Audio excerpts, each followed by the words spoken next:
Hey, greetings, everyone. Lieutenant Colonel Alan West, Senior Fellow at the Media Research Center. This past weekend, we had a real interesting juxtaposition of two different events. You had the CPAC, the Conservative Political Action Conference that was going on up there right outside Washington, D.C. at the National Harbor. And we had President Trump that spoke there on Saturday. And the same time that President Trump was speaking, well, you had another person that wants to be a president again, Senator Bernie Sanders, who was speaking in his hometown, Brooklyn. And when I thought about these two individuals, the two speeches that were being given at the same time, the two venues that they were speaking at, but more importantly, the two philosophies of governance that they were addressing, I thought that it was something that we should really look at. Because as we are sitting here in the United States of America, it's a clear-cut choice that we have to make. As William Barrett Travis drew a line in the sand at the Alamo, this is a line in the sand moment for the United States of America. But I think one of the important things that we have to start discussing and understanding truly is, what is conservatism? You had the CPAC, that conservative gathering, and all the great voices of conservatism that are there. But truly, do people come to that convention, come to that conference, understanding what conservatism is, or do they leave with a better understanding of conservatism? Do the United States of America, do we as the people here understand what conservatism is? I always love it when people come up to me at the airport or whatever, and they introduce themselves because they recognize me, and who couldn't with this salt and pepper flat top and this pretty recognizable ugly mug. But they say, Alan West, how are you doing? We really do enjoy you, but, we think a little bit differently because, I'm a liberal and you're not. And I said, well, hold on. I said, I'm a classical liberal. And as soon as you say that, it really does cause people a lot of confusion. And why do I say that I'm a classical liberal? See, when you talk about classical liberalism, that's today's modern conservatism. Because conservatives believe that, well, making people victors and not victims, and economic empowerment, not economic enslavement. We believe in the individual instead of the collective. Because if you go back and you read the writings of John Locke, the father of classical liberalism, the English philosopher, who told us about natural rights theory and that, these unalienable rights that we have endowed to us as individuals from our creator, the Judeo-Christian God. And Locke talked about life, liberty, and property.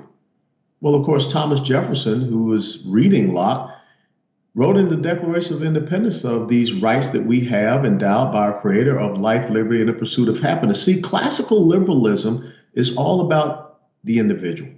It's all about the sovereignty of the individual over the institution of government.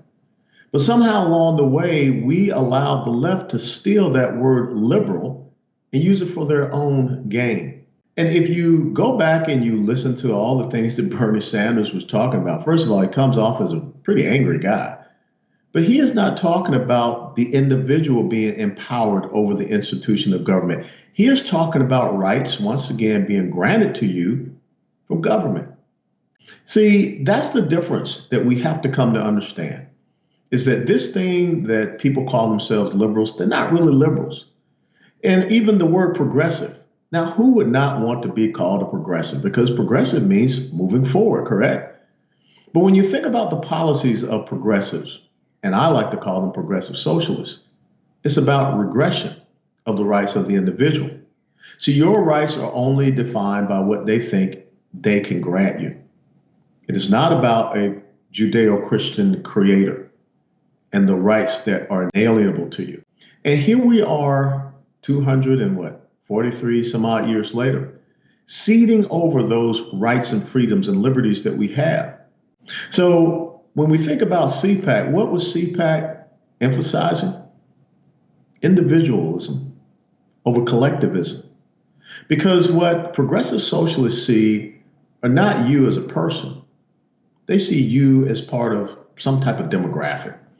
Me, well, I'm supposed to be part of a black demographic. And when I don't think as they say I should think as part of that demographic, well, then, I'm a Uncle Tom, sellout, white man's porch monkey, Oreo, many other things. See, the person that I really admire, the person I call the father of black conservatism, Booker T. Washington. Booker T. Washington talked about the individual rising above their circumstances by way of a good education, entrepreneurship, and self-reliance. If you study Tuskegee Normal and Industrial Institute, which is what he founded back at the turn of the century, that was his focus. But think about what the left stands for today. Do they really stand for self-reliance? Do they really stand for you being able to go out there and, well, build that? You didn't build that. When they say, yes, we can, do they really mean you as the individual being able to do it? Nah. They mean, yes, we can as the government. Yes, we can repair this world. Yes, we can. See, that is what happened over this past weekend, this Saturday specifically. When the President of the United States took the stage at CPAC and Bernie Sanders took the stage in Brooklyn. It's two very clear choices that we have. We can choose to be classical liberals, conservatives, or we can choose to be this postmodern liberal, statist, progressive socialist. Choose for yourselves, America. You saw this past Saturday the two very distinct courses that we can take.